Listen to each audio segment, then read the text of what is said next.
con nuestra clase. Y hoy nos toca ver, hoy sí nos toca ver la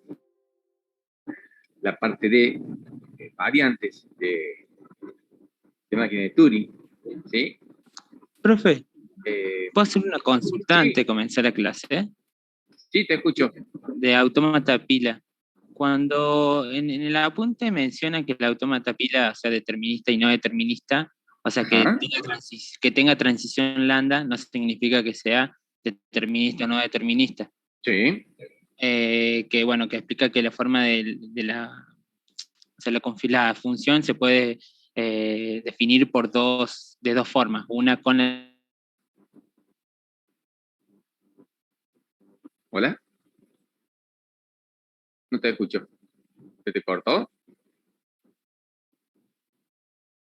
¿Hola? ¿Escucha? Sí, ahora sí, se te cortó recién, o se me cortó a mí, no sé, no te Puede escuchaba. puede ser el internet también. Sí, En- en- sí, Leandro, te escuché hasta que dijiste de que podía definir la función de dos formas. Hasta ahí. Y después, ¿qué más? Sí, es bien. correcto eso. Y en otra de las partes dice que con la condición de que si f de q con transición, o sea, con la que viene de entrada lambda y estando b en la pila, entonces, entonces necesariamente no debe estarlo q Sí, con A con b. Eso es porque sería, o sea, especificaría ahí el no determinismo. claro, porque la condición esa te pide de que no se cumpla eso. ¿Viste? Te dice que no se dé eso. ¿Por qué? Porque Claro. si se diera, entonces significaría que con un estado vos te vas a poder mover con la transición lambda hacia otro estado, por ejemplo, desde P que te puedes mover hacia Q con la transición lambda y al mismo tiempo te pudieras mover al estado R, por ejemplo, ¿sí? Ante el mismo símbolo del tope de la pila y obviamente de la cinta de entrada. Claro. ¿Sí? Entonces O se sea, refiere a eso. Por eso se pide que esa transición no exista. Es decir, ¿puede ser de que tengas la transición lambda y que siga siendo determinista? Sí, se puede. Pero en el estado donde esté la transición lambda, no tiene que pasar, que desde ese estado haya otra transición a otro estado, ¿bien? Porque si esa transición existiera, pensarlo de esa forma, si esa transición existiera, entonces, ante el símbolo de la entrada, ¿bien? Y como comparten el mismo símbolo de pila, digamos, esas dos transiciones diferentes, entonces por un lado te irías por la transición lambda al estado Q y por otro tendrías que seguir por el estado R. Como estarías en dos lugares al mismo tiempo, estarías en un no determinismo. claro. Bien, bien. O sea, la transición lambda no define no determinismo, pero sí la transición de más de un estado Claro, con una claro, entrada o la claro, lambda en este caso. Claro, sí. siempre el no determinismo es porque dado un estado, yo puedo, y algo que leo de la entrada, puedo terminar estando en más de un lugar al mismo tiempo. Ocurre que, en el caso de los autómatas finitos, como vos no tenés una pila ahí, entonces de la única cosa que estás dependiendo es de lo que tenés en la cinta de entrada, entonces sí o sí, el lambda implica un no determinismo. ¿Está bien? Pero ahora vos tenés una variable más que entra en juego, que es lo que tenés en la pila. ¿Bien? Entonces, por eso se da esa condición.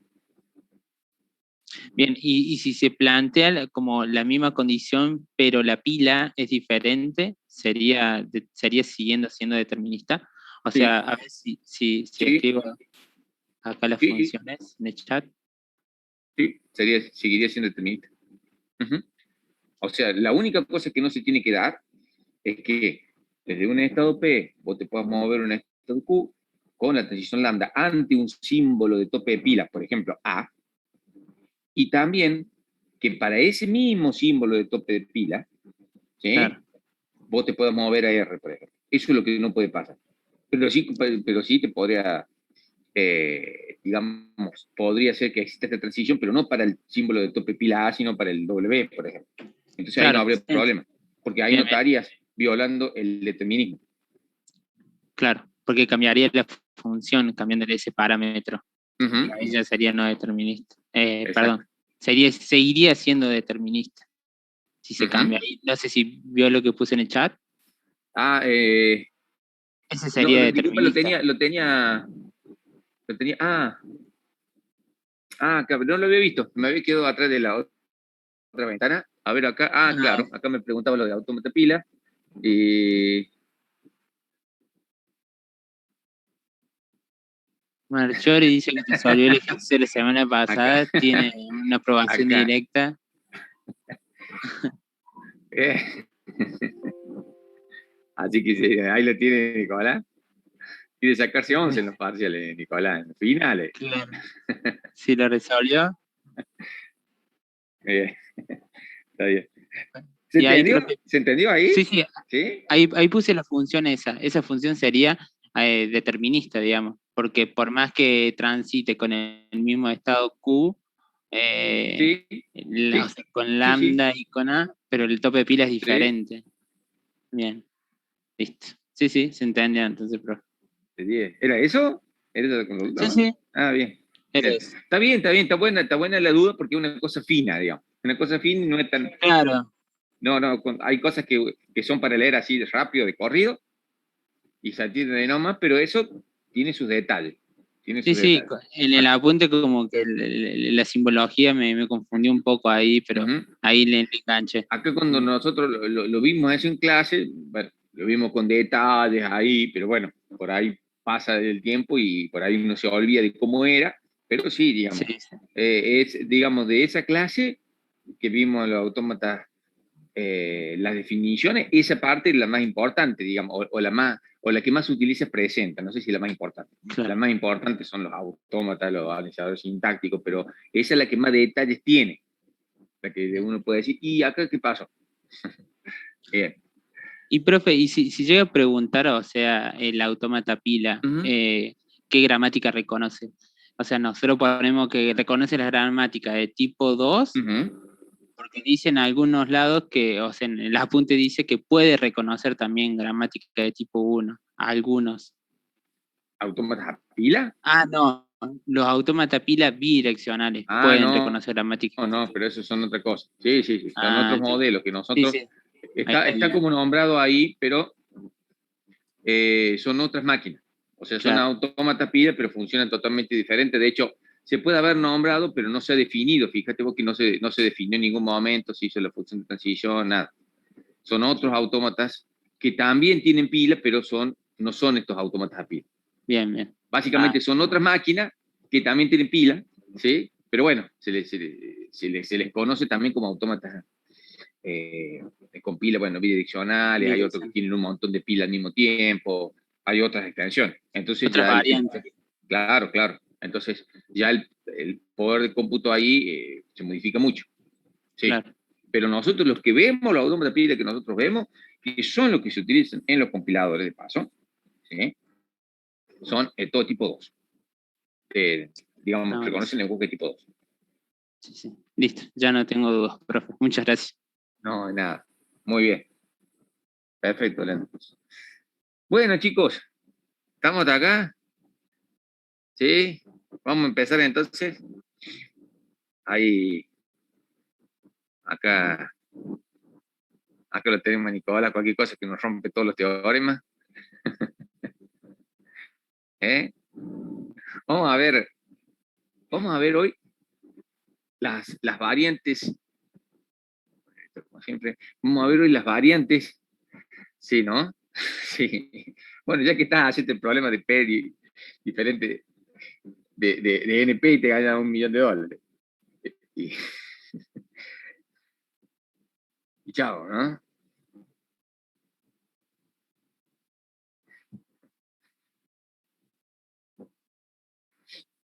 Eh, claro, ya que estamos. Venía embalado y listo. Ay, a ver, Tomás, ¿por qué? Yo no le conocí. Es que se llama, dentro de la jerarquía de Chomsky, el primer escalón, digamos, el más bajo, el más sencillo, ¿sí? Es el correspondiente a los lenguajes regulares o lenguaje de tipo 3, ¿sí? Que son aquellos lenguajes que son generados por gramáticas regulares o gramática tipo 3. A eso se refiere. Y pero fíjate que la jerarquía de Chomsky no reconoce nada. La jerarquía de Chomsky es una propuesta, es una clasificación del lenguaje. La único que reconoce son los autómatas, ¿sí? No la jerarquía de Chomsky, digamos, no reconoce ningún lenguaje, ¿sí? La jerarquía de Chomsky expone una clasificación de los lenguajes, ¿bien? Y son los autómatas, las diferentes máquinas abstractas, las que son capaces de reconocer diferentes lenguajes. ¿Sí? ¿Quedó ahí? ¿O más? Ah, bien. No sé si eso es justo lo que querías preguntar o venía como una parte de una pregunta más grande, pero bueno, cualquier cosa, si te quedó alguna cosa picando ahí, me decís. Ah, bien, perfecto. Bueno, chicos, entonces está todo subido, está incluso este subido también, esta clase también en la V.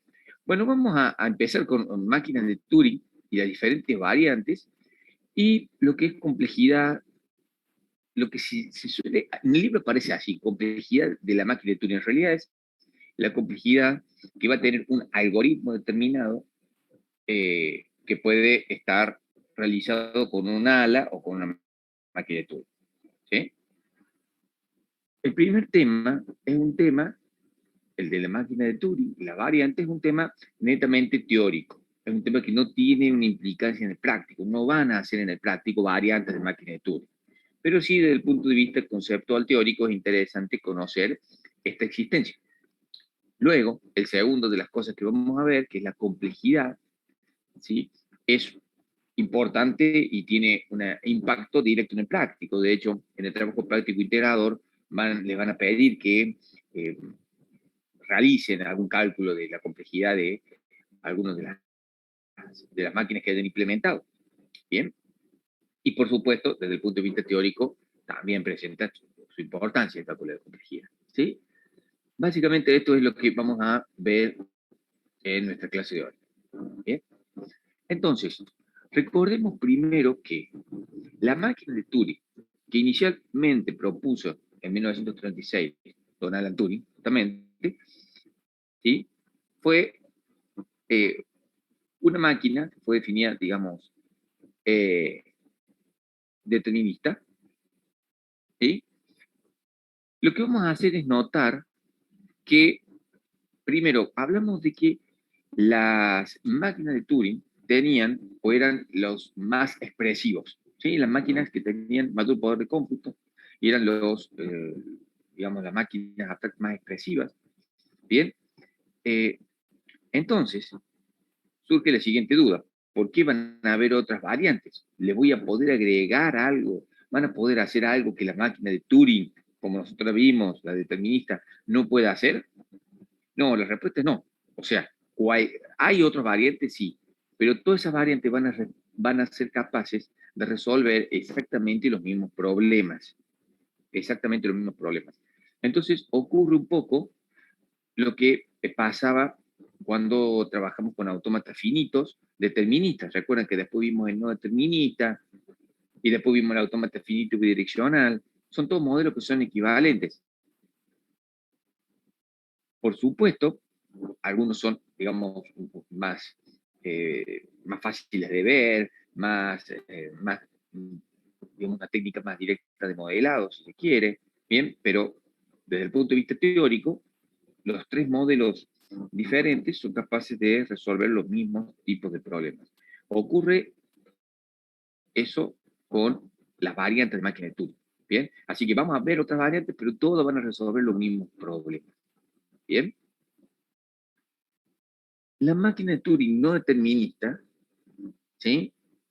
Puede ser definida de la siguiente manera. Dado un estado y dado un símbolo que lee de la cinta, ¿sí? La entrada, entonces lo que va a tener es partes de, recuerda que este conjunto potencio, partes de este producto cartesiano. Básicamente lo que está diciendo es que, dado un estado y dado un símbolo que lee de la cinta, se va a poder mover a un estado, se va a poder escribir un símbolo en la cinta y se va a mover el cabezal hacia la izquierda, derecha, va a dejar va a quedar en el lugar donde estaba, es decir, neutro, o bien va a poder parar la máquina. Pero como todo esto está en parte de, ¿sí? Significa de que yo voy a tener varias alternativas posibles. Así que, como les dije, dado un estado y dado un símbolo que leo, yo voy a poder, por un lado, hacer esto, o sea, irme a un estado de escribir algo y mover el cabeza, pero también podría ir a otro estado, escribir otra cosa y moverme para otro lado del cabeza. ¿Sí? Ocurre lo que eh, sucedía también con los autómatas eh, con pilas no deterministas.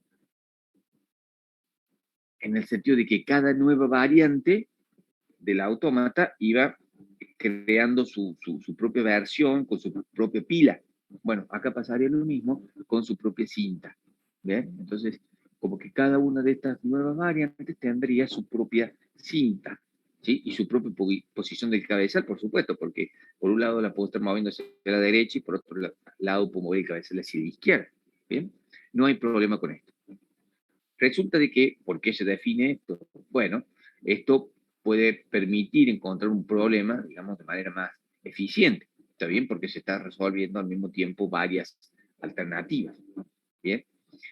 Sin embargo, lo que tenemos que notar es que son equivalentes. ¿Bien? Y siempre voy a poder encontrar, dado una máquina de Turing no determinista, siempre va a existir una máquina de Turing determinista que haga exactamente lo mismo que esta máquina de Turing. ¿Sí?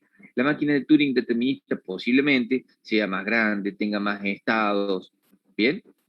Pero que van a poder resolver el mismo problema, eso se puede demostrar. De vuelta, hay un teorema que me garantiza eso, pero nosotros no vamos a ver eso en nuestra materia. Está un poco fuera de el alcance, digamos, de nuestra materia. ¿Bien?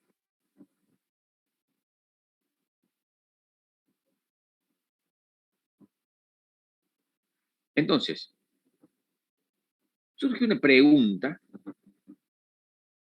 que se las hago. A ver, eh, así como definimos la máquina de Turing determinista, también podemos definir justamente así la no determinista. Fíjense en que al definir la no determinista, lo único que hacemos es cambiar la función de transición.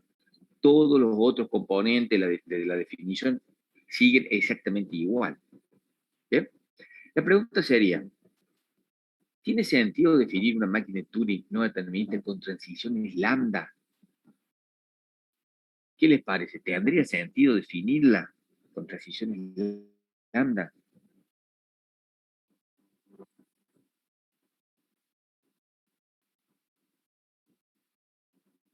O sea, de poder definirla, la podemos definir, por supuesto. Pero la pregunta es, ¿tendría sentido hacerla? Ahí, como dice profe, no tener sentido porque la máquina puede estar en N, o sea, no realizar ningún movimiento sería ante una determinada entrada. ¿Y por qué no tiene sentido eso? ¿Qué tiene que ver el N? Ahora pensándolo mejor, sí, no, ni idea. Está bien lo que estás diciendo, pero te estoy preguntando para ver, digamos, cómo lo justificás ahí. Pero Porque está relacionado con eso. ante una cadena, ante la lectura de una cadena, puede estar en un estado, lea una cinta de entrada y no realiza ninguna acción, digamos, se queda en el mismo estado, o Ajá, pasa que también podría transitar con una operación lambda. sí. Y acá también podés transitar, ¿sí? Pero Pero no te mueven la cinta. ahí va, ahí Eso, está. claro. ¿Sí? ¿Se ve? O sea, Sí, sí. ¿cuál es el sentido de por qué definimos las transiciones lambda? Porque nosotros con las transiciones lambda nos podemos mover de un estado a otro, saltar de una parte a otra del autómata, pero sin consumir un símbolo de la cinta de entrada. Justamente, si nosotros tenemos el movimiento neutro, lo que podemos hacer es seguir con estos movimientos en el autómata, pero si yo pongo el cabezal en neutro, no consumo un símbolo de la cinta de entrada. ¿Sí? O sea, estoy emulando lo que sería la transición lambda. ¿Está bien Entonces, por eso no tiene sentido, porque esta máquina se puede comportar como una máquina de Turing con transición lambda. ¿Bien? ¿Se entendió eso? Sí, sí, profe, se entendió. Bien. ¿Sí? ¿El resto también? ¿Estamos todos? Bien. Bien. Es más fácil cuando uno está dando clases, porque uno dice, ¿se entendió? Me hacen con la cabeza así y listo, le voy viendo, o le veo la cara y ya me di cuenta. Claro, yo le veo la cara, así que empiezan a bajar la ceja y dicen, ¿qué esto ya?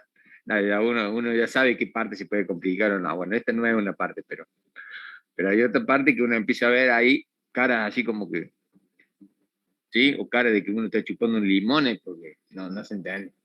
¿Eh? Bueno, claro, bueno, bueno.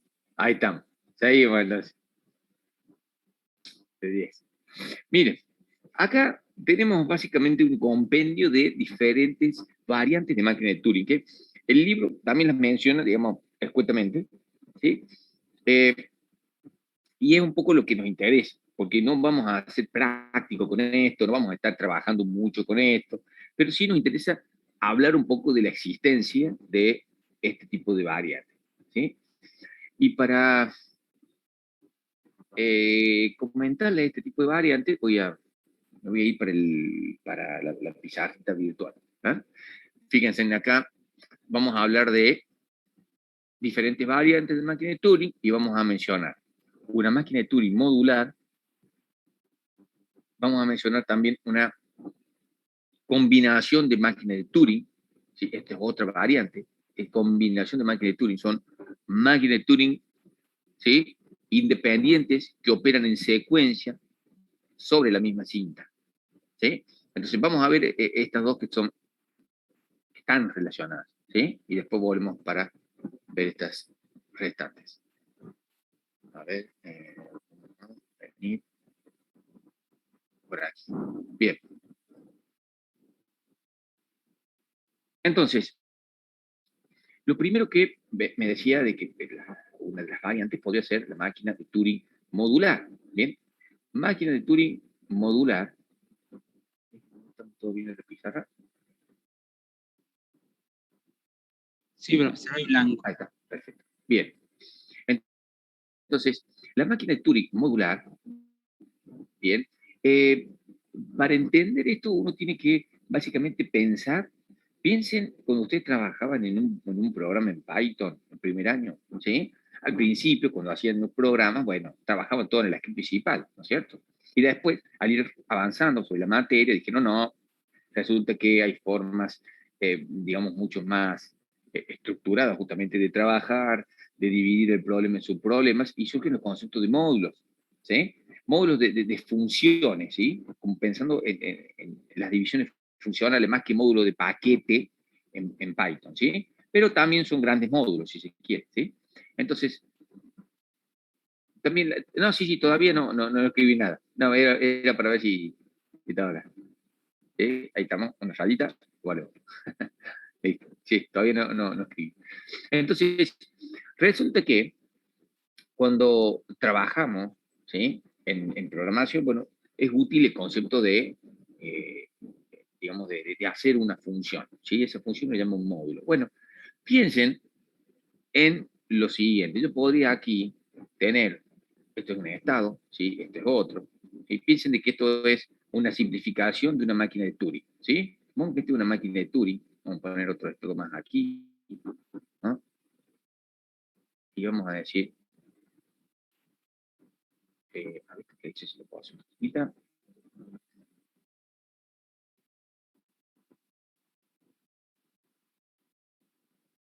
Vamos a ver cómo está. Bueno, supongo que vengo de acá a acá, de aquí a aquí, ¿sí? De aquí a aquí, de acá a acá, ¿ven? Acá a acá. Bueno, esta es una máquina de Turing, supongamos, ¿no? Ahora, esta máquina de Turing, ¿sí? Podría estar resolviendo un problema en particular, ¿sí? un problema en particular. ¿Bien? O si yo tengo una máquina de Turing que es más grande, ¿sí? Yo podría identificar un subconjunto de estados de tal manera que me esté resolviendo un problema en particular. Por ejemplo, han notado que muchas veces cuando trabajan haciendo un ejercicio de máquina de Turing, les pide, bueno, haga una máquina de Turing que reconozca las palabras que tienen la cantidad, no sé, la misma, que parezca digamos, la misma palabra separado por ejemplo, un símbolo numeral, o que reconozca cantidad digamos, sí, un middle que aparezca de un lado y el otro de un símbolo, ¿sí? Una actividad, lo que sea, ¿sí? Cualquiera. Y en un momento les pueden decir que dejen la cadena, por ejemplo, ¿sí? O que dejen en blanco toda la cinta de entrada. Imagínense que se les pide eso, ¿no? Es decir, de que hagan una determinada máquina, pero además les dan el requerimiento de que dejen en blanco la cinta, o sea que la dejen limpia, que no dejen basura ahí en la cinta. ¿Por qué? Porque cuando uno trabaja con una máquina de Turing, uno puede estar usando símbolos auxiliares y eso quedar sucia, digamos, la cinta. Bien, podríamos aquí tener una máquina de Turing, ¿sí? Que lo único que haga sea, por ejemplo, ubicarse, moverse, vamos a poner aquí, supongamos que tenemos acá una transición así, que lo que hace es moverse hacia, digamos, hacia la izquierda hasta que encuentre un blanco, ¿sí? Resulta que una vez que encuentre un blanco, empieza desde ese lugar, todos los símbolos que vaya encontrando digamos, los va escribiendo con un blanco, con un blanco, con un blanco, con un blanco, hasta que no encuentre más blanco.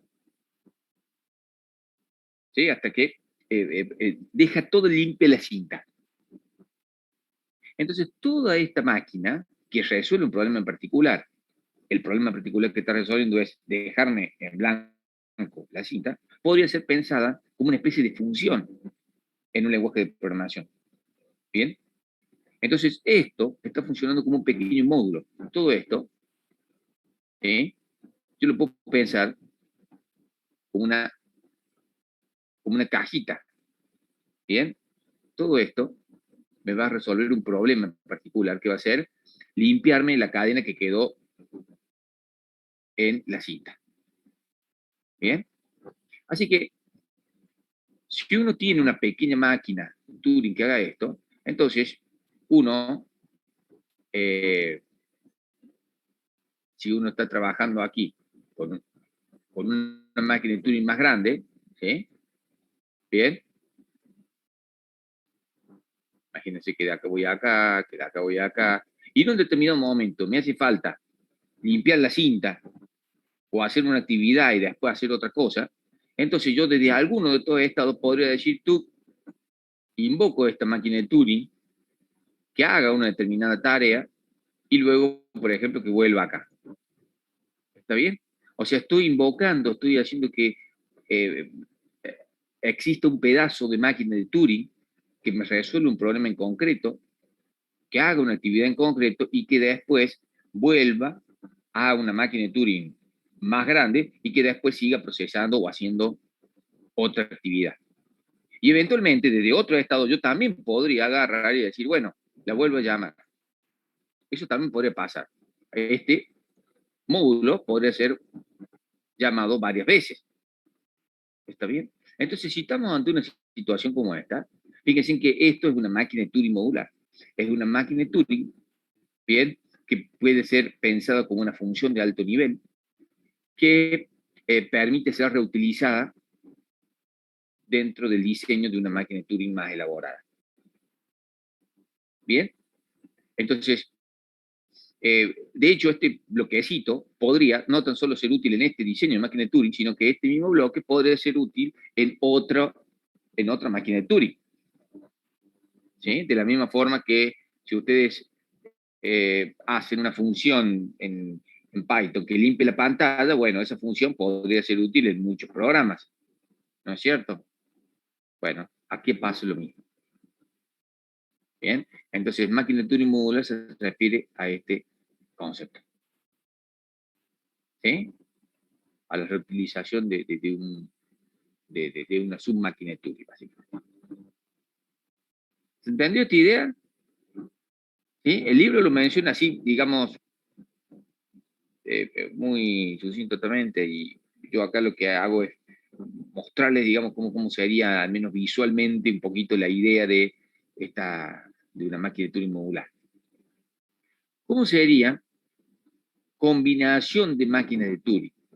Eso serían máquinas de Turing, dice, independientes, o sea, diferentes máquinas de Turing que operan en secuencia sobre la misma cinta. Entonces, ¿qué sería eso? Entonces, la combinación de máquinas de Turing, en cierto sentido, se parece a esto, pero la diferencia está en que cuando uno, imaginamos que esta es la cinta, ¿no? Entonces, combinación de máquinas de Turing sería que yo aquí voy a tener una máquina de Turing, una máquina de Turing, aquí voy a tener otra máquina de Turing, ¿sí? Y básicamente la idea es que esta máquina de Turing opera, ¿sí? Opera, trabaja sobre esta cinta, ¿sí?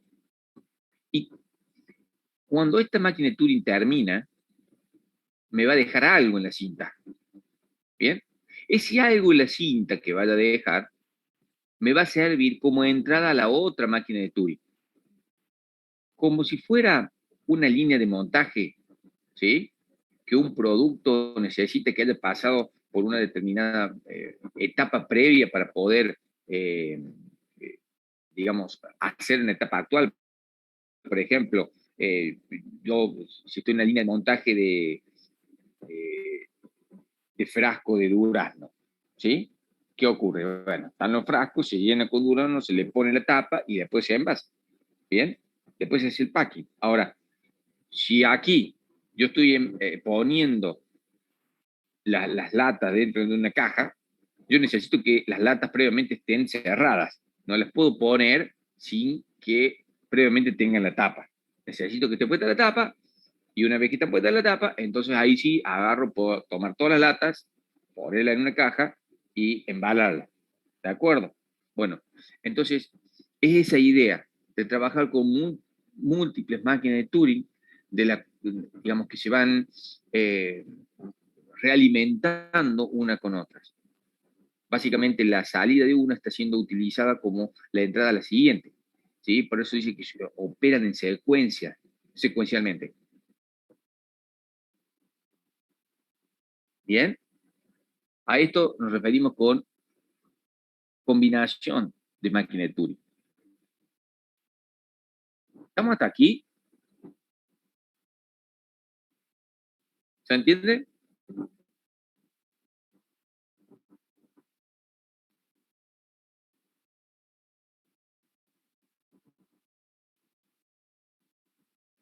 Esto en términos de programación sería, la modular sería como una función que yo tengo en un lenguaje de programación. Y esto serían como programas diferentes. Serían como programas diferentes. ¿Bien? En la modular yo podría tener que esto se está siendo reutilizado en diferentes partes dentro de una misma máquina de Turing.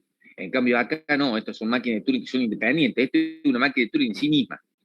¿Bien? Y que bueno, esto lo que se está aprovechando es la transformación que se realiza sobre la cinta. ¿Sí, Nicolás? ¿Se entendió eso? ¿La diferencia? Ahí está. Bien, de 10. Esta porque son, digamos, en donde eh, parecen que son lo mismo, pero bueno, tienen estos detalles, digamos. ¿Sí? Ponemos un segundito para mostrar las otras dos. ¿Sí? O sea, hasta ahora, no sé. Después resulta que tenemos lo que es una máquina de Turing universal y una máquina de Turing generalizada. Bien, vamos a empezar por la generalizada primero. Bien, Fíjense en que en el libro habla de que una máquina de Turing generalizada es una máquina de Turing a la que se le agrega hardware. O sea que tiene más cintas de entrada y salida, múltiples cabezales, cintas en varias dimensiones. ¿Sí? Fíjense que se hace un poco a uso del lenguaje, se le agrega hardware, digamos. Es simplemente para que se acuerden, ¿sí? Un tip memónico para que uno diga, bueno, lo que tengo que hacer es definir concretamente y decir que se agregan cintas en varias dimensiones, habla de cabezales, ¿está bien? Pero si se les pide definir que es una máquina generalizada y dicen, bueno, es una que tiene más hardware, eh, digamos, es flojo eso, ¿está bien? Se refiere a que, digamos, usted tiene que decir qué es esto, ¿sí? Porque esto es hardware, es un concepto, digamos, que lo tengamos bien definido nosotros, ¿sí? Pero entonces uno ahí tiene que hablar así, se agregan cintas con cabezales, pueden ser más cabezales, más cintas, las cintas en una o más dimensiones, ¿bien? O combinación de todas estas cosas. Bueno, ahora ven. Y la máquina de Turing universal también. Vamos a ver estas dos. La máquina de Turing universal es una máquina de Turing que recibe en su cinta otra máquina de Turing y produce como resultado el mismo que produciría la máquina de Turing que está ahí dentro. Bien. Vamos a volver al pizarrón. La pizarrita esta. ¿Sí? Y vamos a borrar esta. ¿Sí?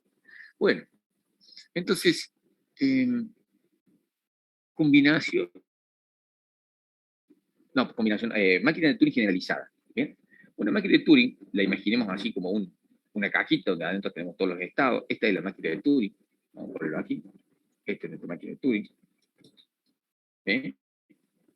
Resulta de que nosotros hemos estado viendo la máquina de Turing que trabaja sobre una cinta. ¿Bien? Pero nada me... No tendré ningún impedimento,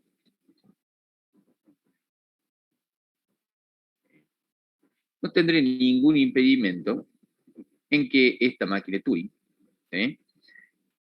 No tan solo tenga un cabezal, sino que tenga dos cabezales, por ejemplo.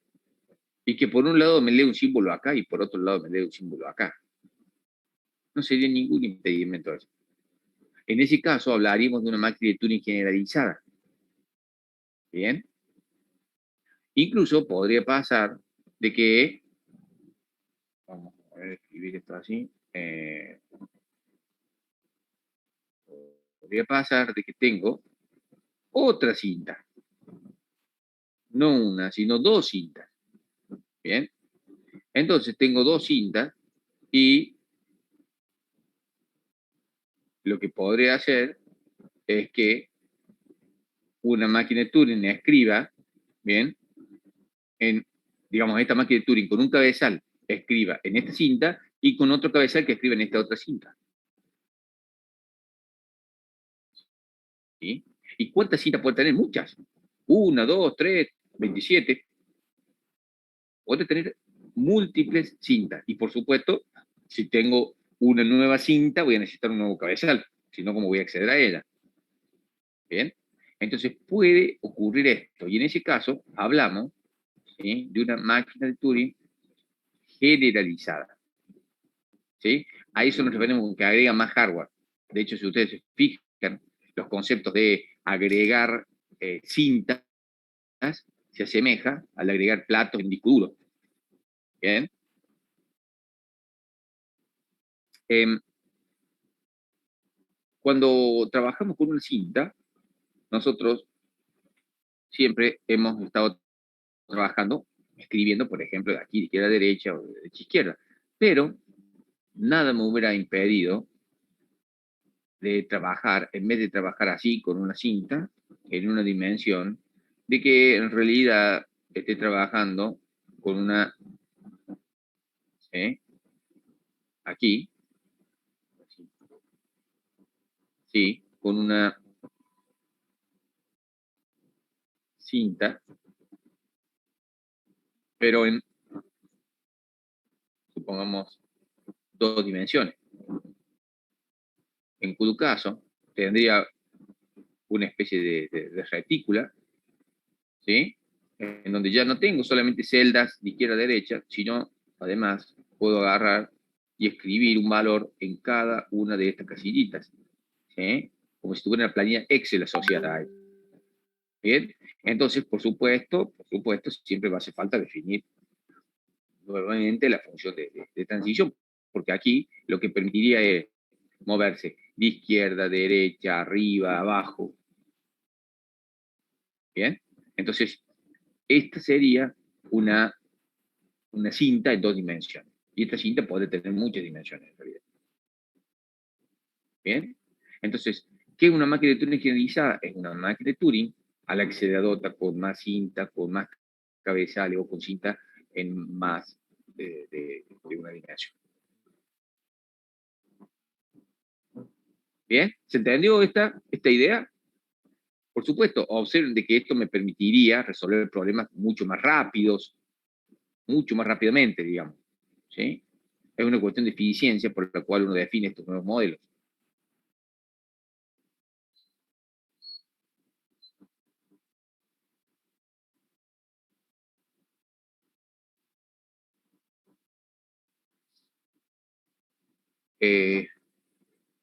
Acá, claro, acá lo que me interesa es observar qué recursos tiene la máquina, qué recursos cuenta.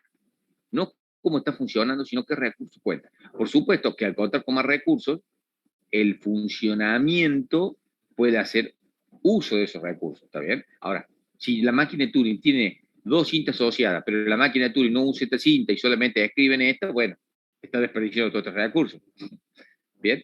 Pero si la máquina de Turing usa este recurso y este otro también, bueno, seguramente va a ser más eficiente y va a poder encontrar una solución más rápidamente.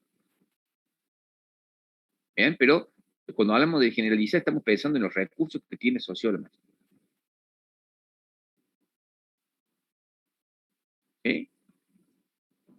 Bueno, esa sería la máquina de Turing generalizada. ¿Cómo sería la máquina de Turing universal? ¿Bien? Vamos a hacer esto.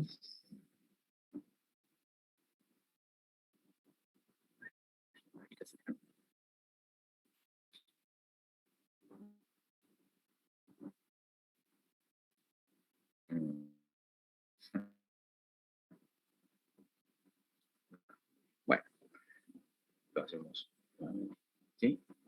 Imaginemos que tenemos aquí una cinta, ¿sí? Y tenemos aquí una máquina de Turing. Esta sería la máquina de Turing universal. Una máquina de Turing universal es una máquina de Turing que tiene una cinta, ¿bien? Y lee de aquí algo. ¿Qué es ese algo? Yo acá puedo leer cualquier cosa, ¿no? Una secuencia de 0 y 1, por ejemplo. En particular, acá podría venir codificada otra máquina de Turing. ¿Sí? No importa cómo, pero piensen de que aquí va a leer otra máquina de Turing. Bien, eso se puede hacer. ¿Sí? Entonces, la máquina de Turing universal leería en su cinta otra máquina de Turing codificada. Otra máquina de Turing codificada. ¿Y con qué objetivo? ¿O por qué querría hacer eso? Porque esta máquina de Turing va a intentar actuar, simular la máquina de Turing que está leyendo aquí. Bien, entonces la máquina de Turing universal recibe en su cinta una máquina de Turing y una entrada también. Y lo que hace esta máquina de Turing universal es tomar esa máquina de Turing que está leyendo en su cinta y trabajar como trabaja esa máquina de Turing, de tal forma que en la salida aquí me deje lo que esa máquina de Turing original dejaría si estuviera trabajando con esa entrada. ¿Se entiende? Entonces, esta máquina lo que está haciendo es simulando el comportamiento de la máquina de Turing que encuentra en su cinta. Es interesante ver esto y nosotros llegamos a ver mucho de máquina de Turing universal, pero hay una teoría interesante que se sustenta sobre máquinas de Turing universales. En el libro más avanzado se puede ver eso. ¿Sí? Esto es como más para jugar y aumentar la eficiencia, y esto es para un poco llegar a determinadas contradicciones que uno podría llegar o a, digamos, a los límites de la teoría. ¿Se entendieron estos dos modelos diferentes?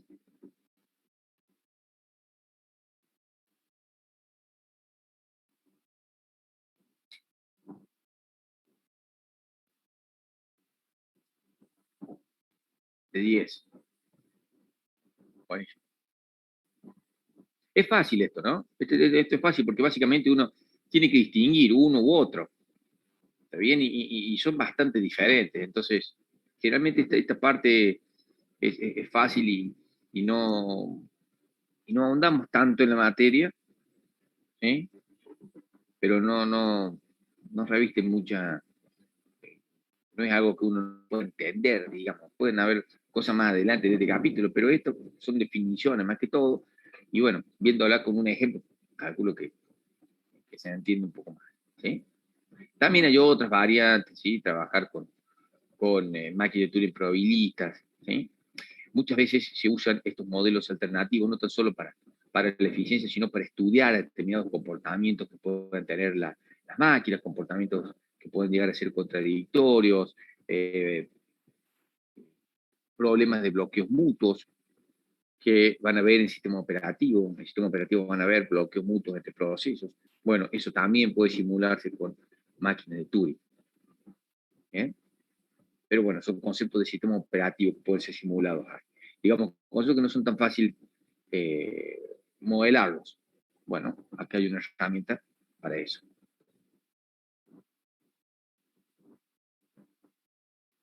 Bueno, entonces, hasta ahí con variantes de máquina de Turing. Y ahora, esta segunda parte es acerca de complejidad. Complejidad. ¿Sí? Siempre que hablamos de complejidad, lo que nos interesa es pensar, conocer, evaluar cuáles son los recursos que están siendo utilizados para resolver un problema. ¿Bien? Eh, generalmente, digamos, lo más aceptado hoy en día es trabajar con la notación O, que ustedes ya la vieron en el algoritmo. Independientemente en qué curso lo hayan cursado, todos, los profes de algoritmo, contamos eso. Bien. Y en particular, cuando yo les doy, empiezo a hablar un poquito bueno, explico el tema y siempre les digo que a final de sintaxis uno va a poder definirlo más concretamente a qué nos referimos con órdenes de complejidad. ¿Sí? Porque en el algoritmo no tenemos todos los elementos suficientes teóricos para poder dar las definiciones precisas. Sí lo hacemos desde un abordaje, eh, eh, digamos, netamente práctico. Y decir, bueno, este algoritmo tiene tal complejidad, tal complejidad, tal complejidad, pero definir eso en términos precisos, rigurosos, teóricos, no lo podemos hacer porque, bueno, necesitamos los conceptos que hemos visto en la materia para hacerlo. ¿Sí? Bueno, entonces, para llegar a eso, antes, recapitulando, vamos a observar que en la literatura hay medidas de complejidad previas a la notación O. En particular está una medida de complejidad de Shannon, ¿sí? Que el 56 define lo que es, se define la complejidad estructural de Shannon y además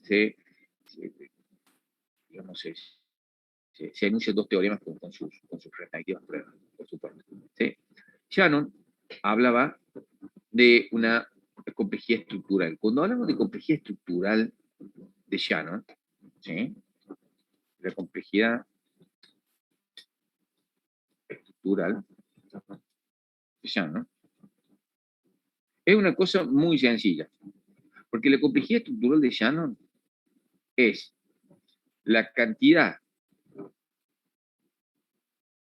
¿sí?, de estados que tiene el autómata por la cantidad de símbolos, vamos a poner gamma. ¿Eh? Entonces, cuando hablamos de complejidad estructural de Shannon, es simplemente el producto entre la cantidad de estados y la cantidad de símbolos que tiene un determinado autómata. Eso es la complejidad estructural de Shannon. Es sencillo y así de directo. Ahora, ¿qué más hace Shannon? Shannon propone y enuncia y demuestra los siguientes teoremas que se dan a conocer hoy en día como teorema 1 y teorema 2 de Shannon, básicamente. ¿Sí? ¿Qué hace Shannon? Shannon piensa cuáles son los límites teóricos, bien, que podríamos tener en la construcción de una máquina de Turing. Y llega a la siguiente conclusión. Dice que cualquier máquina de Turing, con m símbolos y n estados, puede ser simulada por otra máquina de Turing.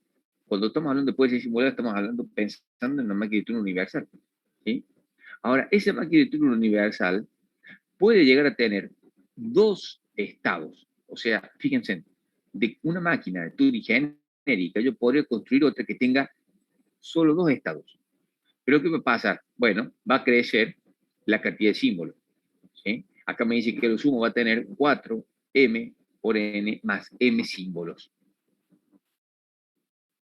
¿Bien? Entonces, lo que me asegura este teorema es que va a existir esa máquina de Turing, sí va a existir. Puede ser complicado encontrarla, pero de existir, va a existir esa máquina de Turing. Bien, y es interesante porque básicamente me muestra que con dos estados ya es posible simular cualquier otra máquina de Turing. Bien, el teorema 2 de Shannon es similar al abordaje, pero aquí se piensa en la cantidad mínima de símbolos, la cantidad mínima de símbolos necesarios. Entonces, el teorema de Shannon establece que cualquier máquina de Turing con n símbolos y n estados puede ser simulada por otra máquina de Turing, en este caso va a ser una máquina de Turing universal, con exactamente dos símbolos, es decir, que podemos hacer una que tenga dos símbolos, pero ¿qué va a pasar? Bueno, necesita muchos estados. ¿Cuántos? Bueno, a lo sumo, 8m por n. ¿Bien? Entonces, por un lado, el teorema 1 me habla de la cantidad mínima de estados. Y el teorema 2 me habla de la cantidad mínima de símbolos. Y en ambos casos se llega a que son exactamente dos, o por lo menos dos, los que voy a necesitar para simular cualquier máquina de Turing que tenga enfrente. ¿Sí? Nosotros aquí lo vemos como enunciados, están las demostraciones, están los artículos de Shannon donde se dan las pruebas. ¿Sí? Y bueno, ya lo van a escuchar un par de veces más en nuestra carrera a don Claude Shannon. Especialmente en lo que es teoría de la información y sus aportes en esa área. ¿Sí? Cuando vean redes de información, comunicaciones, tercer año, ahí van a escucharlo nuevamente a don Claude Shannon. Todo lo que sea comunicación, los ruidos que pueden establecerse, digamos, interferir en una línea de comunicación, hizo todo un aporte en esa área. ¿Sí? ¿Por qué, Yamil? ¿Qué te dice don Shannon? O sea, pero hasta ahora, ¿dónde más lo tuviste? ¿Tuviste acá nomás? ¿O viste alguna otra materia? Ah, teoría de información. ¿Hiciste comunicaciones? Ah, ahí está. Así que ya viviste en carne propia esto. Claro, claro.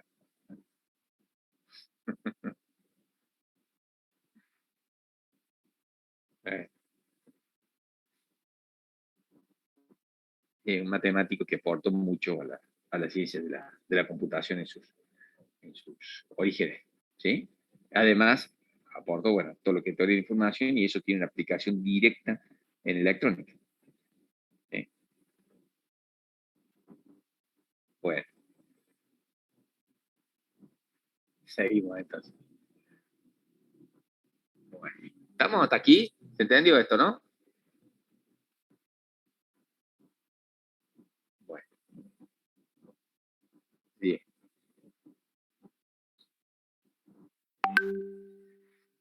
Bueno, y entonces, ahora tenemos lo que son las clases de problemas. Ahí tengo una consulta. Eh, eh,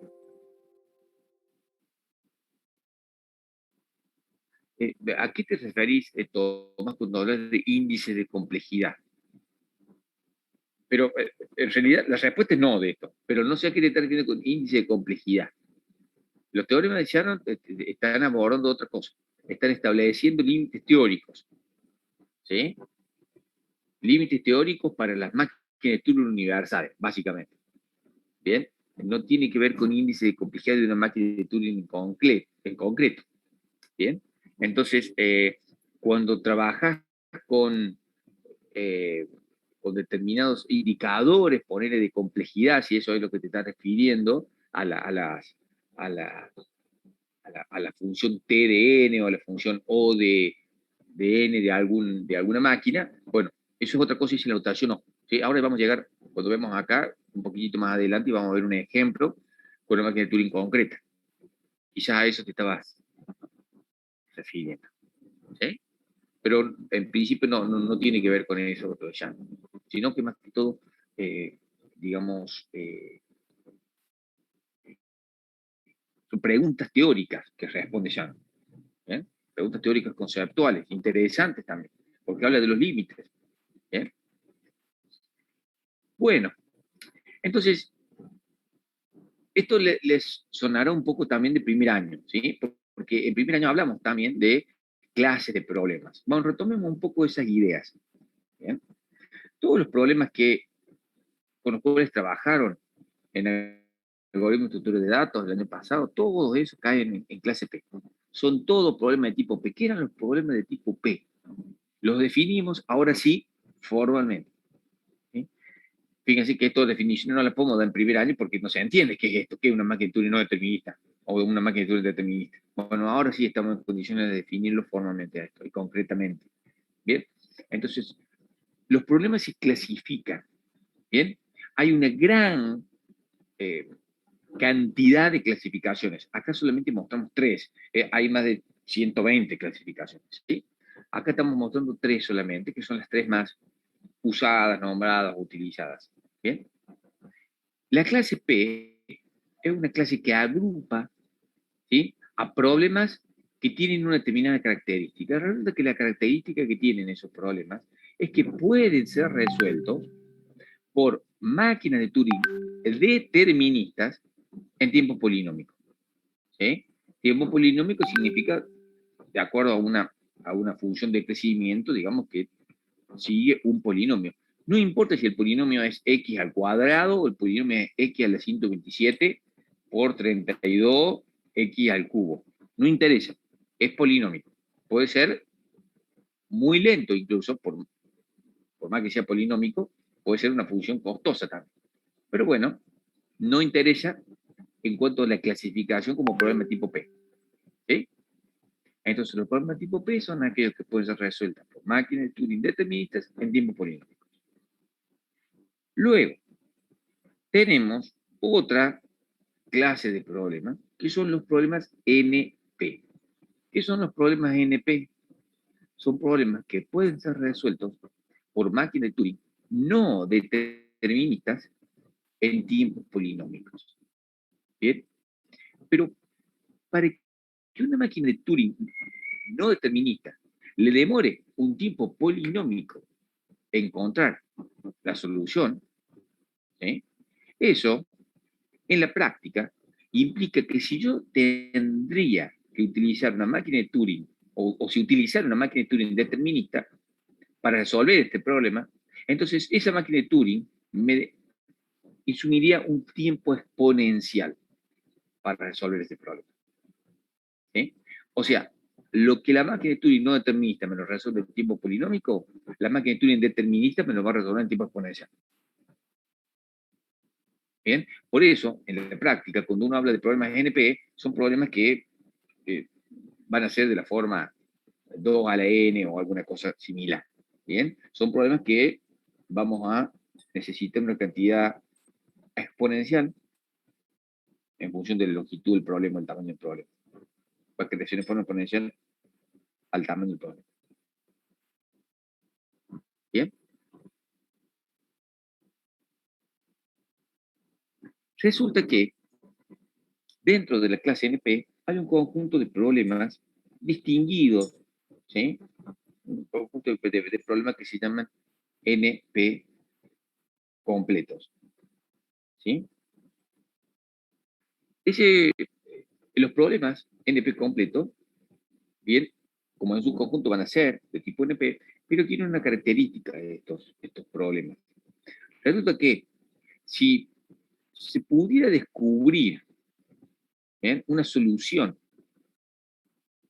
para estos problemas NP completos, para alguno de estos problemas, ¿no?, en tiempo P, en tiempo polinomial, ¿bien?, entonces, automáticamente, todos los elementos de ese conjunto, todo eso NP completo también podría ser resuelto en tiempo polinómico. ¿Sí? Entonces, están en la misma clase porque comparten muchas características en común. ¿Sí?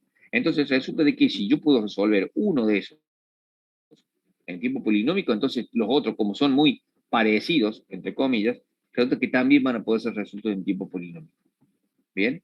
Esto está relacionado al problema P versus NP, básicamente. ¿Sí?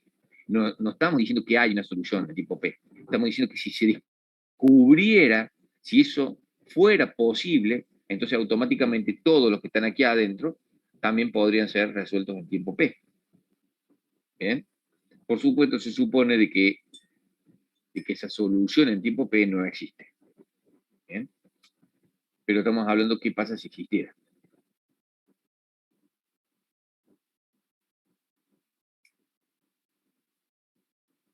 ¿Bien? Estoy leyendo el chat, a ver si hay algo. Bueno, esta es en cuanto a clases de problemas. Y además tenemos lo que es la notación O.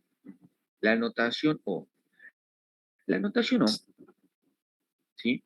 La notación O es una manera de asignar, digamos, una clasificación a los algoritmos, a las funciones, a los programas, si quieren, para poder hablar de la cantidad de recursos que necesitan para trabajar. Entonces, recordemos en primer año, vimos muchos algoritmos. ¿Sí? Vimos, por ejemplo, el algoritmo de búsqueda lineal. Recordarán el algoritmo de búsqueda lineal, que básicamente, supongamos que tengo un vector que tiene tamaño 10 y estoy buscando un elemento. Si tengo mala suerte, ese elemento va a estar al final del vector. Si hago una búsqueda lineal, peor caso va a ser 10. Ahora, o sea, me va a demorar y sumir 10 unidades de tiempo. Si el vector fuera de tamaño 100 y el elemento que voy a encontrar está el último, bueno, peor caso también sería 100 unidades de tiempo. Y así sucesivamente. Es decir, crece en forma lineal a el tamaño del problema. ¿Bien? Entonces, si tuviéramos que graficar esto, ¿sí?, diríamos que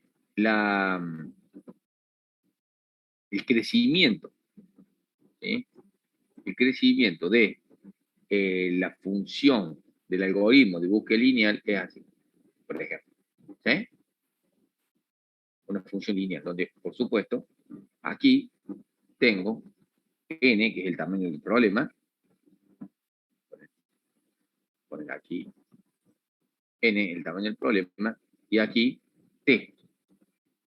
Ese es el tiempo que va a tardar en resolverlo. A medida que el tamaño del problema aumenta, en este caso sería la cantidad de componentes de un vector, entonces más tiempo me va a demorar. ¿Bien? Bien, entonces, ¿qué ocurre con otros algoritmos? Bueno, tenemos otro tipo de algoritmos que no tienen esta complejidad. Por ejemplo, un algoritmo de selección directa. El algoritmo de selección directa tenía una complejidad cuadrática. Vendría a ser algo así. Me parece que me viene saliendo bastante bien. Hasta ahí. ¿Sí? Entonces, esto es una parábola. ¿Bien? Y esto básicamente, fíjense de que esto que va a crecer en forma cuadrática en función del tamaño del vector también. Entonces, ¿qué hacíamos?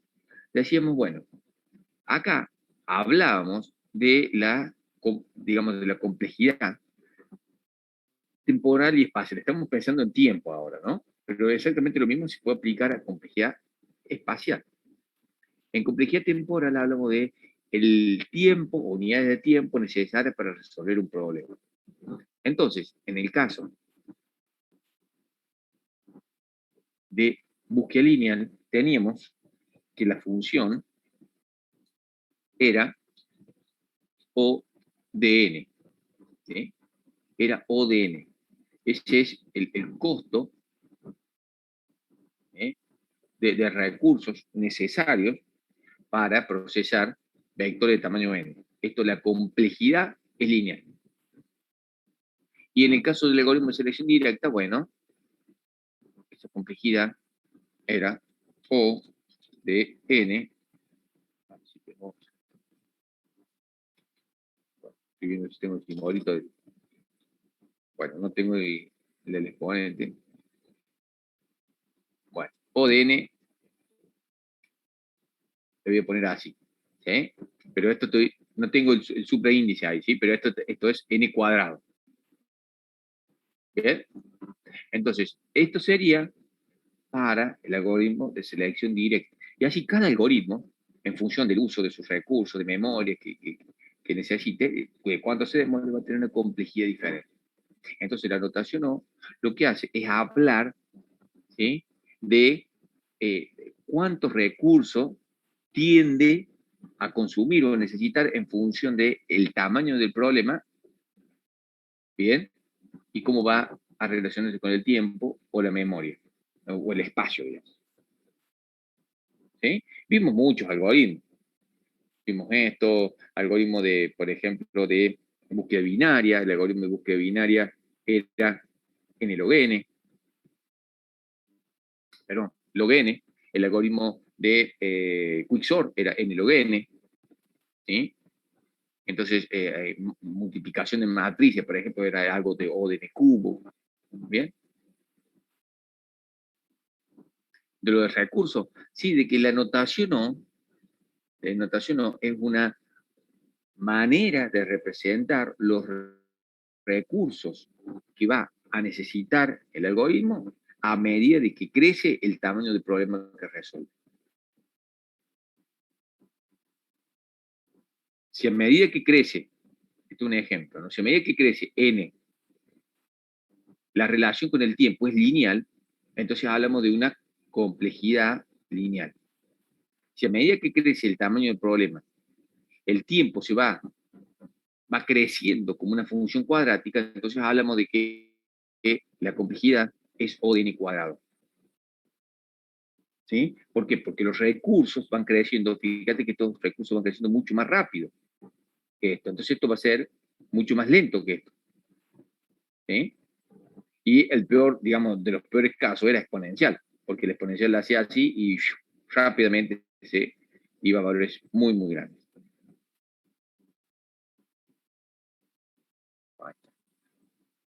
Bueno.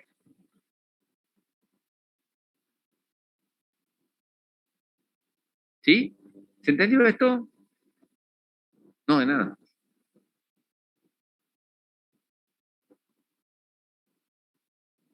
¿Sí? Bien, de 10. Me queda, a ver, denme un segundito, creo que me queda, bien, me queda por ver esto y después un ejemplo.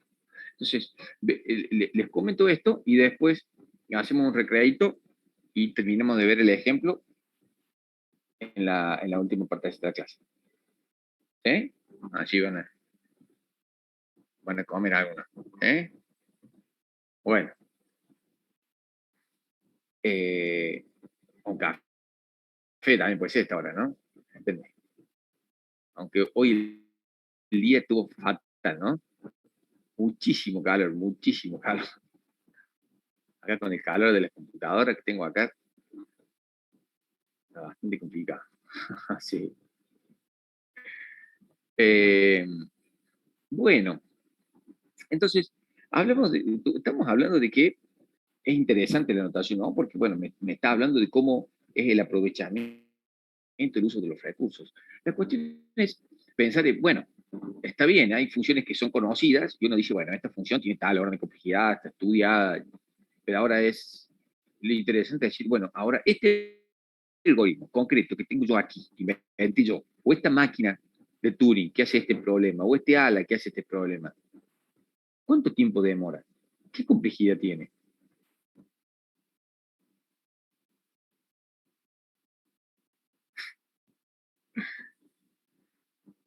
¿Sí? ¿Qué complejidad tiene? Bueno, entonces, ¿sí? Lo que se hace,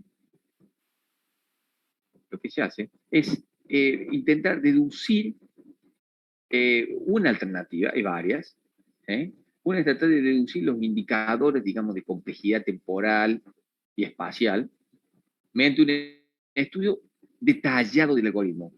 Por ejemplo, cuando en primer año analizamos el algoritmo de selección directa, podemos agarrar y observar exactamente, identificar exactamente la cantidad de operaciones que va a necesitar hacer y de movimientos que va a necesitar hacer, o por lo menos del peor caso, ¿sí? Para que esté el vector totalmente ordenado. Si n es el tamaño del vector, la cantidad de operaciones que necesita el algoritmo de selección directa es, esto se puede deducir, n por n menos 1 sobre 2. Exactamente esa cantidad de operaciones. Bien, ahora, fíjense que si uno opera con esto, bueno, ¿esto qué es? Esto es n por n menos 1, pero esto es n cuadrado, ¿sí? Y después, bueno, factores más, factores menos, tenemos n cuadrado aquí. N cuadrado más algo. ¿Está bien? El algo acá no me interesa, acá me interesa el exponente de mayor orden. Esto ya me va a decir de que la complejidad del algoritmo de selección directa es cuadrático. Pero fíjense de que un estudio detallado revela de que esta cantidad de operaciones es la necesaria para poder deducir la complejidad. En el ejemplo que vamos a ver nosotros sobre un ala o una máquina de Turing, no me acuerdo si es una máquina de Turing que tenemos para analizar, bueno, vamos a deducir un poco los indicadores de complejidad, ¿bien? Usando una idea así. Y deducimos precisamente los indicadores, ¿bien? También un poco combinando estas otras técnicas, porque no es que estas técnicas son totalmente disjuntas entre sí, ¿sí? Eh, lo hacemos en base a un tamaño de un problema dado. Y una vez que tenemos esto, después podemos deducir que la complejidad va a ser n cuadrado. Y esto va a ser, por ejemplo, O de n cuadrado. ¿Bien? Entonces, una forma es deducir específicamente cuáles son los indicadores de complejidad temporal y espacial. La otra, ¿sí? es estudiar determinadas medidas del problema, ¿sí? Es decir, imaginemos de que, esto aquí,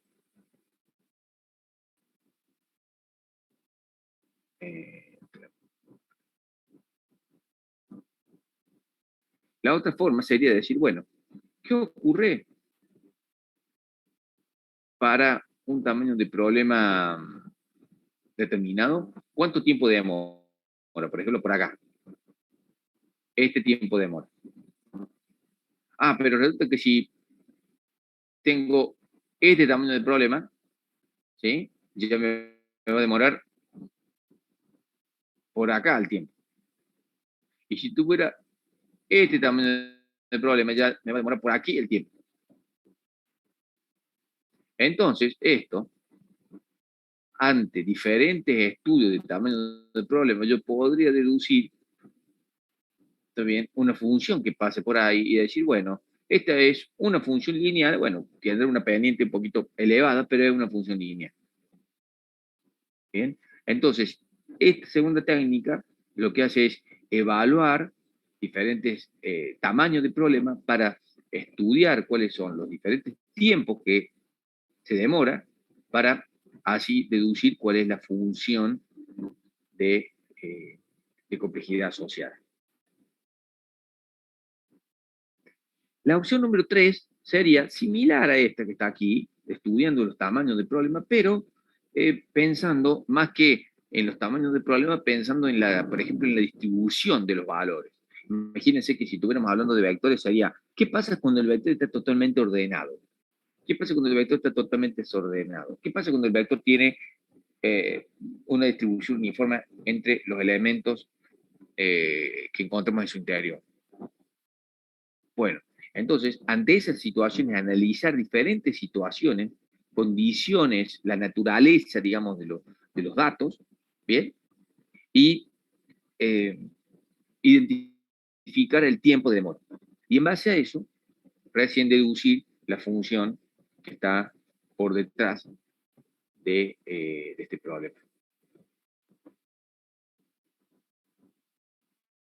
¿Sí? ¿Entendió la idea?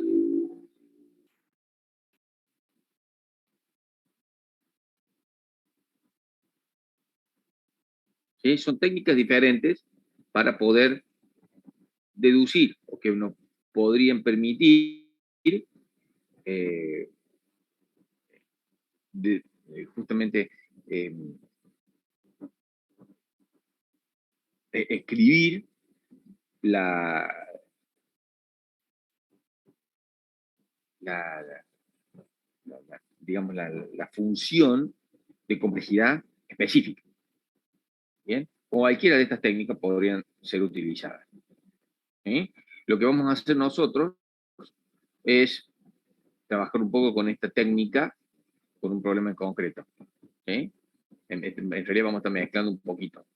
Y vamos a estar mezclando entre la técnica 2 y la técnica 1, porque en base a diferentes tamaños, uno va a poder, a un tamaño en particular que vamos a utilizar, vamos a empezar a distinguir los indicadores de complejidad para después deducir la notación O asociada a esa función, a esta máquina, en realidad, para hacer un determinado problema. Bien. ¿Hasta acá? ¿Estamos bien? ¿Se entendió? Bueno, de 10. De 10. Entonces, hacemos recreito un ratito, ¿sí? Unos 15 minutitos y seguimos. Y ya nos queda analizar el ejemplo ese que les decía. Y con eso termino. ¿Sí? Bueno, entonces en un ratito volvemos.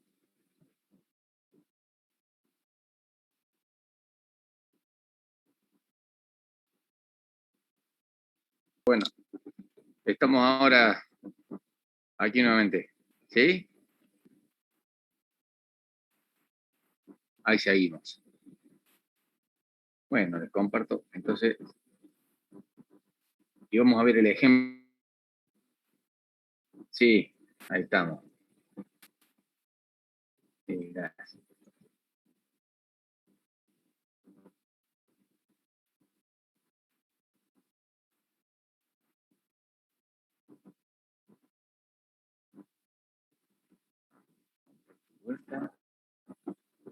Aquí estamos. Bueno, entonces lo que nos quedaba por ver,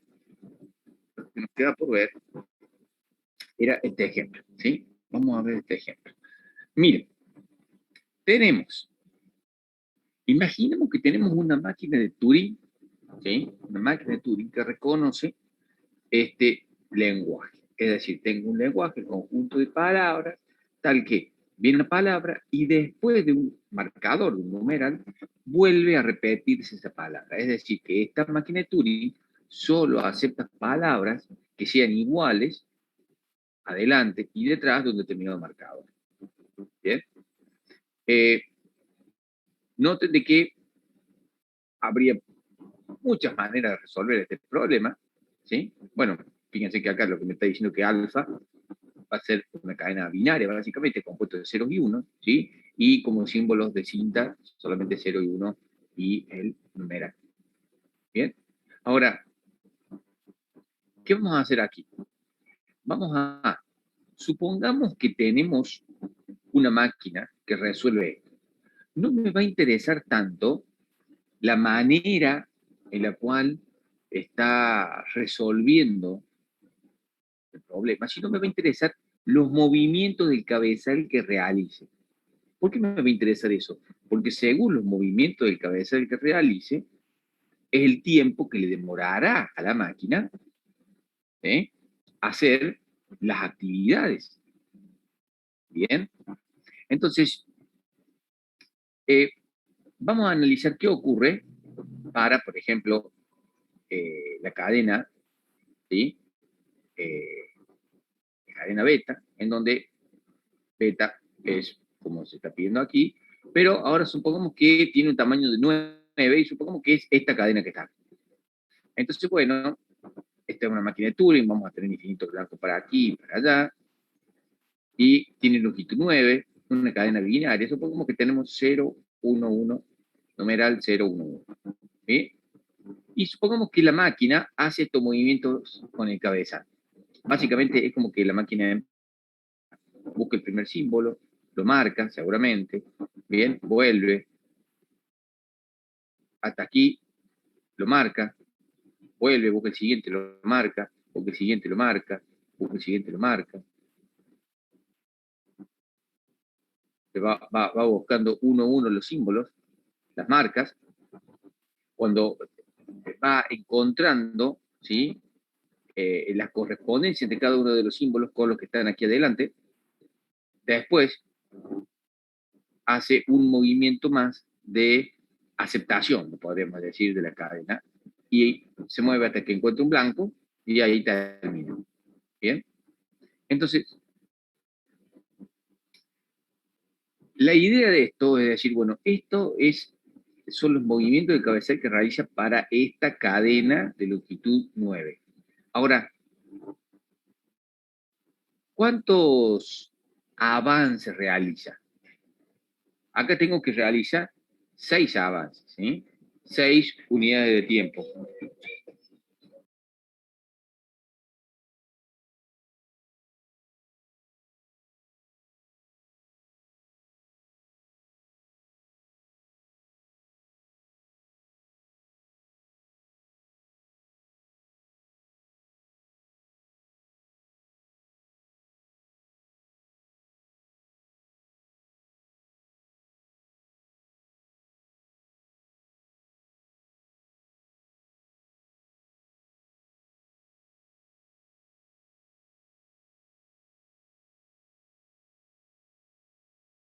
Así.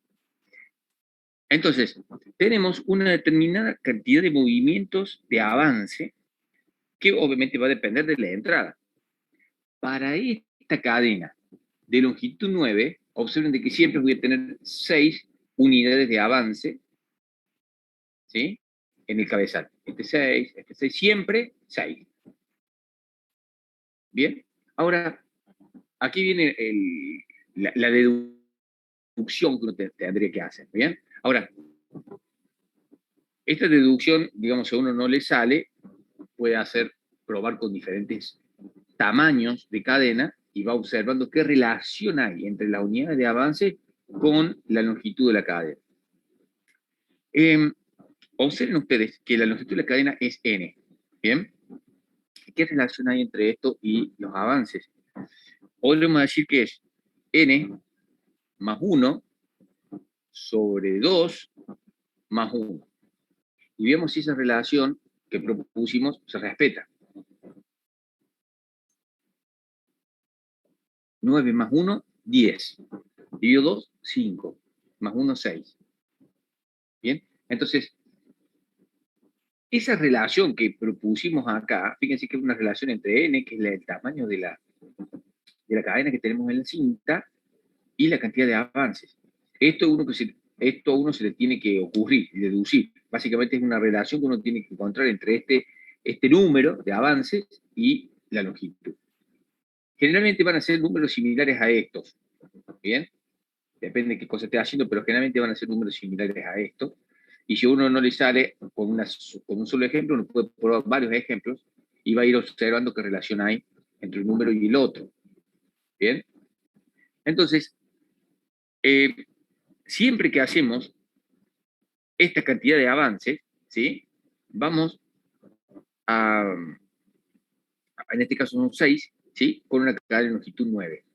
Si la cadena fuera, por ejemplo, noten de que la cadena de longitud 10 no puede ser aquí, ¿no? La cadena no puede tener longitud par esto, ¿sí? Esto siempre va a ser longitud impar, porque acá le estoy teniendo en cuenta el numeral también, ¿bien?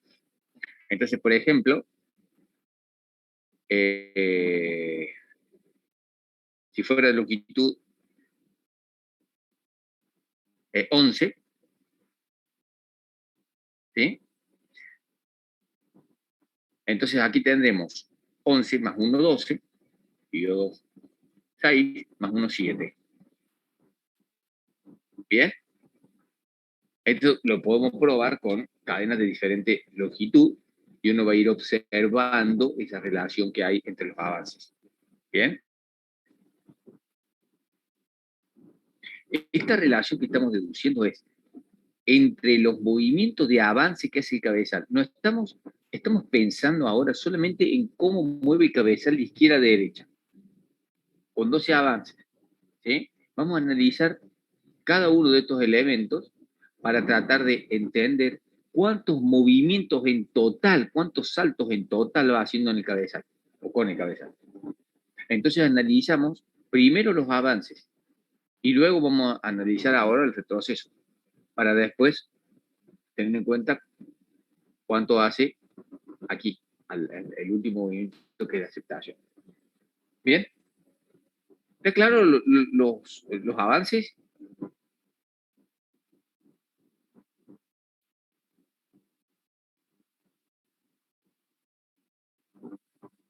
¿Sí? Bien, acá lo que tenemos que hacer acá es observar cuántos avances hay aquí, ¿sí? No la cantidad, sino las unidades. ¿Cuántas veces se mueve el cabezal? Acá 6, ¿sí? Porque fíjate, 1, 2, 3, 4, 5, 6. El cabezal se fue moviendo en 6 posiciones, ¿bien? Y siempre que está ubicado y tiene que moverse y avanzar, siempre se mueve 6 saltitos, ¿bien? El objetivo, que es calcular la complejidad temporal, va a tener que tener en cuenta todos los movimientos que tenga o que haga el cabezal. No tan solo los avances, sino también los retrocesos. Todo lo va a tener que tener en cuenta. Si nosotros pensamos en un solo avance, pensamos en uno solo, ¿sí? ¿Cómo podemos encontrar relación entre esa cantidad de unidades de tiempo para un avance y el tamaño de la cadena n? Si el avance, ¿qué hacemos? Ponemos un caso concreto de ejemplo como este y analizamos la relación que hay entre la cantidad de avances con la longitud de la cadena. Y proponemos una relación, la relación se propone, y después se verifica si está bien o no. ¿Bien? Y aquí la relación que se propone es n más 1 sobre 2 más 1. Porque fíjense que 9 más 1, 10. Dividido 2, 5. Más 1, 6. Siempre vamos a encontrar que esta máquina tiene esta relación entre los avances y el tamaño de la cadena. ¿Bien? A esto lo pueden corroborar con cadenas de longitud más grandes, si quieren. Esto también va a ocurrir. Bien, pero esto es lo que ocurre, bien, en un avance, en caso general para una longitud n. Esto es un avance.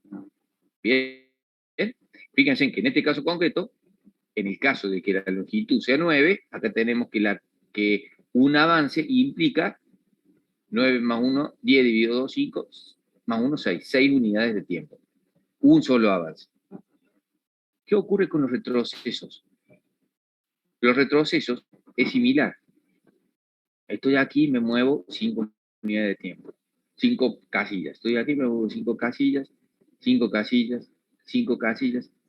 Siempre que estoy haciendo retrocesos, lo que voy a estar haciendo es una cantidad de retrocesos que se relacionan de esta manera con la longitud. ¿De qué manera? Fíjense que depende de la longitud. Es casi la mitad de la longitud, ¿sí? N dividido 2 sería la longitud, pero eso no se puede porque no tengo 4,5 movimientos, sino que tengo 5. Y bueno, ¿cómo sé que tengo 5? La relación es n más 1 dividido 2. En el caso de la cadena de longitud 9, 9 más 1, 10, dividido 2, 5. 5 retrocesos. Entonces, hacer un retroceso siempre son 5 unidades de tiempo. Siempre son estas unidades de tiempo para una cadena de longitud n. ¿Bien?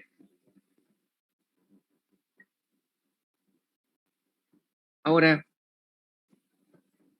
cuando tenemos que observar el movimiento de aceptación, fíjense de que siempre va a ser solamente un movimiento de aceptación.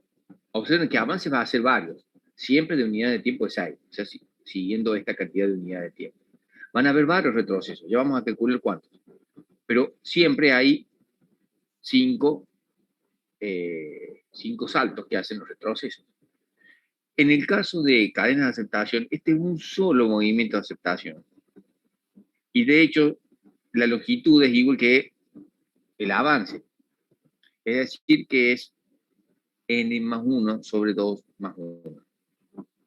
La aceptación de la cadena se produce una sola vez, cuando se llegó a encontrar el humeral y después el cabezal es posicionado hasta encontrar el blanco de más a la derecha. ¿Bien? Entonces, esas son las unidades de tiempo que tenemos para un avance, para un retroceso y para el movimiento de aceptación. Ahora lo que tenemos que hacer es calcular la cantidad total de movimiento, porque esto si hiciera solamente un avance, esto si hiciera un retroceso. Pero ¿cuántos avances se hacen? ¿Cuántos avances se hacen? Fíjense en lo siguiente.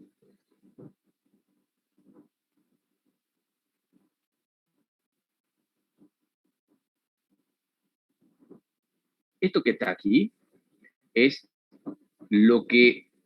la cantidad de unidades de tiempo que demora un avance. ¿Bien? Ahora, ¿cuántos avances se hacen?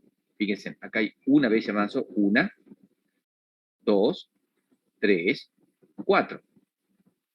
¿Sí? 4 avances. Después tenemos este que es el movimiento de aceptación. Es cierto, pero este lo contamos aparte. ¿Bien? Son 1, 2, 3, 4.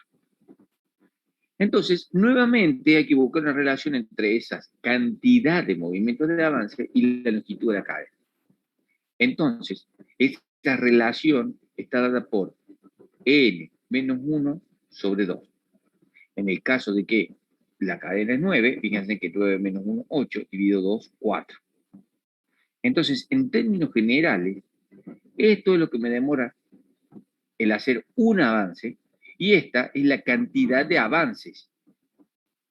Entonces, el problema es que la cantidad de avances, por lo que me demora un avance, voy a tener la cantidad total de avances. En este caso sería este 6, más este 6, más este 6, más este 6. De hecho, 6 por 4, 24.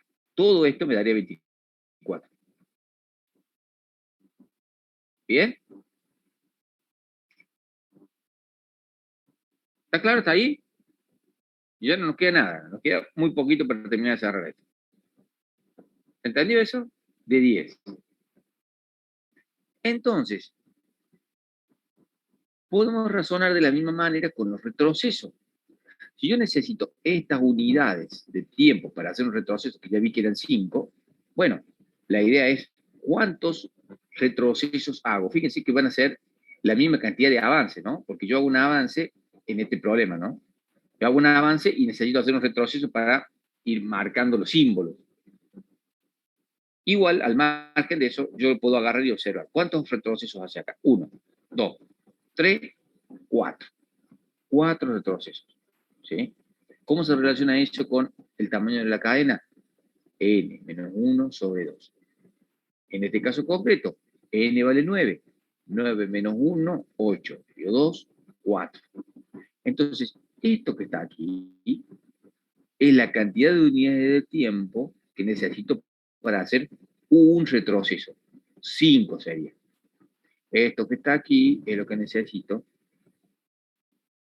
Me indica la cantidad de retrocesos que hago. 1, 2, 3, 4. Entonces tengo 5 por 4, 20. ¿Bien? Entonces acá tengo los 24 de avance y acá tengo los 20 de retroceso. ¿Bien? Fíjense que la sumatoria de todo esto son todas las unidades de tiempo que necesito para resolver un problema en concreto. Específicamente, la unidad de tiempo.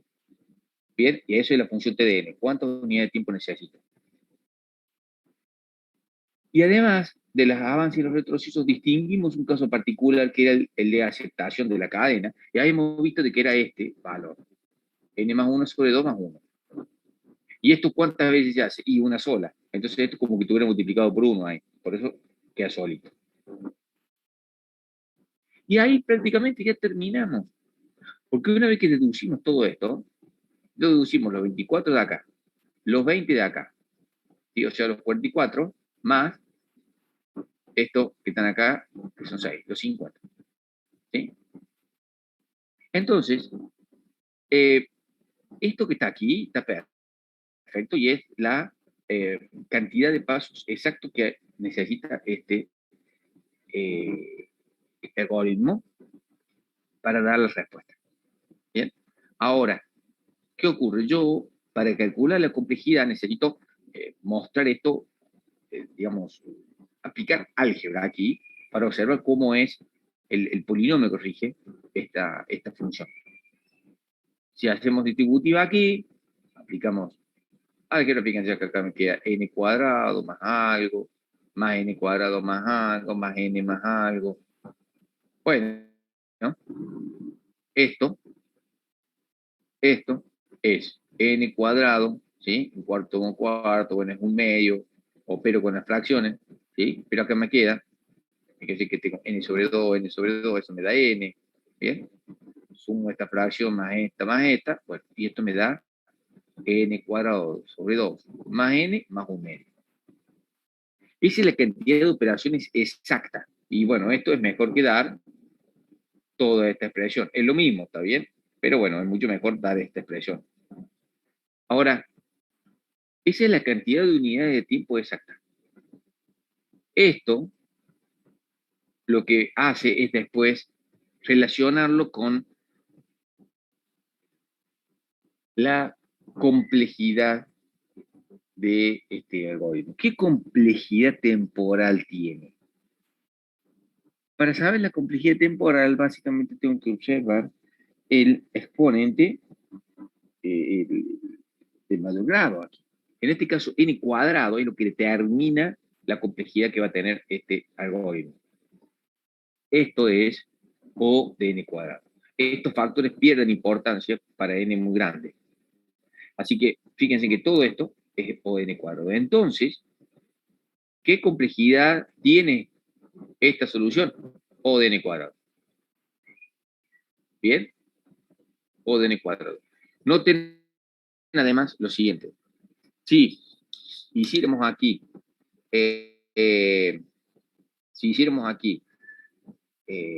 si lo hubiéramos equivocado en algún paso acá, en el medio, ¿sí? Supongamos que nos equivocamos con las fracciones, sumando, o lo que sea, bueno, si nos equivocamos ahí, el orden de complejidad no se vería afectado, porque acá sería, por ejemplo, un 2 o un 3 medio, eso da lo mismo, porque sería también O de n cuadrado. ¿De acuerdo? O sea, podemos tener errores aquí, sí, pero eso no va a afectar a la cantidad, digamos, a la complejidad temporal. O sea, la complejidad temporal va a seguir siendo la misma. ¿Bien? Entonces, fíjense de que esto, la función T de n, lo que hace es indicarme la cantidad específica, exacta, precisa de unidades de tiempo. Mientras que O de n me habla de la complejidad temporal, en donde los factores, esto pierden importancia, y lo que me interesa básicamente es el exponente de mayor grado. Bien, con razonamientos así análogos a este, se puede deducir, digamos, las complejidades de diferentes máquinas de Turing, de diferentes alas. ¿Sí? Acá usamos la técnica, la primera de las técnicas, digamos, ¿sí? De deducir los indicadores de complejidad.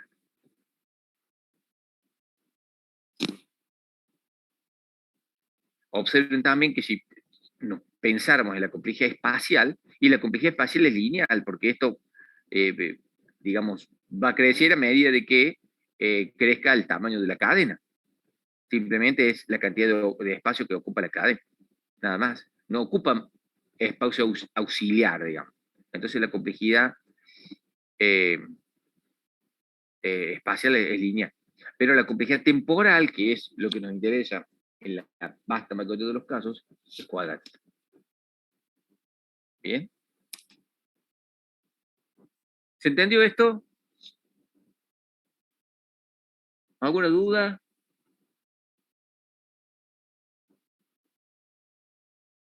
¿Se entendió?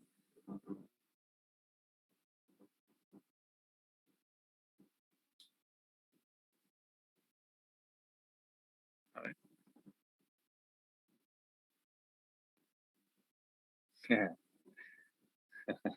Está bien, estoy ahí. Es que, fíjate que esto depende específicamente de un caso concreto. Esto es más de un trabajo práctico, ¿está bien? Más que teórico. Acá en el teórico no vamos a evaluar este tipo de cosas, ¿sí? Pero, por ejemplo, sí saber qué es TDN y qué es ODN. Eso sí, TDN es la cantidad exacta de movimientos que hace cabeza. ODN y la complejidad. Las clases de problema, PNP, sí nos interesa. ¿Está bien? Sí nos interesan los diferentes tipos de variantes de máquina de Turing. Eso es lo importante para nosotros desde el punto de vista teórico. ¿Bien? Sí, porque esto no podemos evaluar esto en el teórico, digamos. Esto se ve más que todo en el práctico, específicamente, ni siquiera en los parciales prácticos, se ve un poco más en los trabajos prácticos integrador. ¿Eh? Pero bueno, si uno entiende más o menos cómo funciona esto, uno puede deducir los indicadores. Sí, sí, hay un poco de fórmulas aquí, y bueno, es que acá esto tiene que estar sustentado digamos, con fórmulas matemáticas para que esto sea preciso, ¿no es cierto? No, de nada. A ver, acá. Acá Nicolás decía que tenía una duda.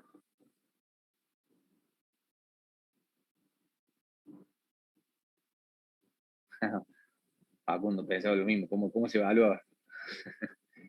A ver, Nicolás. No, sí, sí, por supuesto. O sea, esta es una forma, digamos. ¿Está bien? tiene que haber una relación. Hay una relación siempre entre los avances y los retrocesos. Bien, pero la ecuación esta de avance y de retroceso, ¿sí? Vos podés deducir otra, pero debería ser equivalente matemáticamente. ¿Sí? Debería dar el mismo valor. Si llegas al mismo resultado, está bien, pero para llegar al mismo resultado, evidentemente va a ser algún múltiplo escalar, digamos, de este valor. Profe, pero por ejemplo, en este caso, porque da justo que todos los avances son de 6, pero si fueran avances diferentes, por ejemplo, ¿cómo llegarías a hacer esa ecuación, digamos? Bien, entonces ahí habría que catalogar diferentes tipos de avances. ¿Va? Ese es un problema más complejo, ¿no? Es un problema más complejo. En ese caso se deberían hacer, bueno, a ver, ¿qué pasa? Por ejemplo, supongamos que la máquina hace la mitad de los avances de una forma y la mitad de los avances de otra. Ah, entonces serían avance tipo 1, hace estos. Avance tipo 2, hace esto otro. ¿Entendés? Sí, y después que ahí en TDN, o sea, agregas Y todo, exactamente, digamos. exactamente. Acá esto, en vez de hacer así, acá sería, bueno, por ejemplo, estos serían los avances tipo 1. ¿Cuántos avances tipo 1 hay? Y tener que sumarle más los avances tipo 2 y la cantidad de avances tipo 2 más los retrocesos más el movimiento de aceptación. Claro, bien. Ah, bien, sí, también eso duda de que pasó a Claro. ser diferente, digamos. Sí, sí, sí, sí. Está muy buena la pregunta. Está muy buena la pregunta. Te digo, generalmente creo que no hay ejemplos así en el libro. Pero sí, sí, si eventualmente lo tuvieras al frente, tendrías que hacer algo de eso. Bien. ¿Eh? Buenísimo.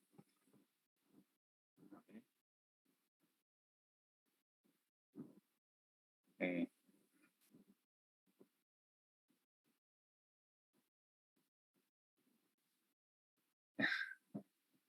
imaginaba.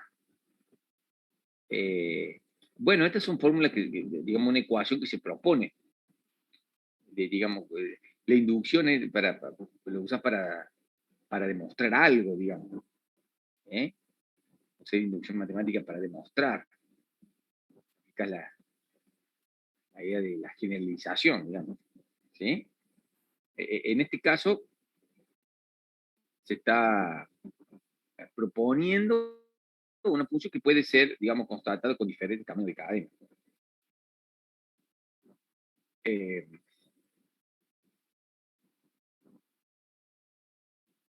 ¿Bien? ¿Se entendió esto? ¿Sí? ¿Alguna duda más?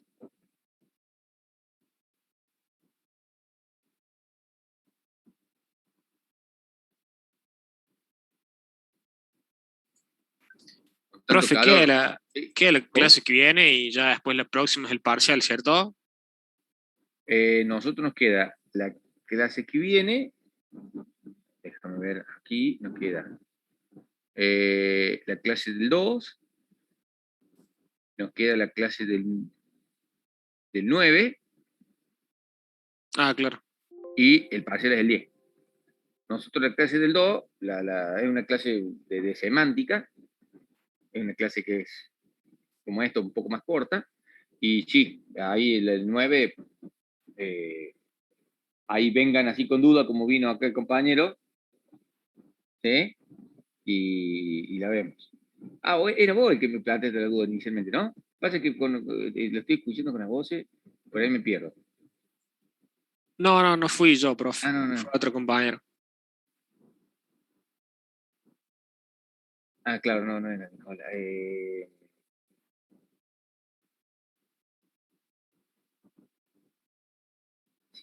Leandro era Leandro, ahora me acuerdo.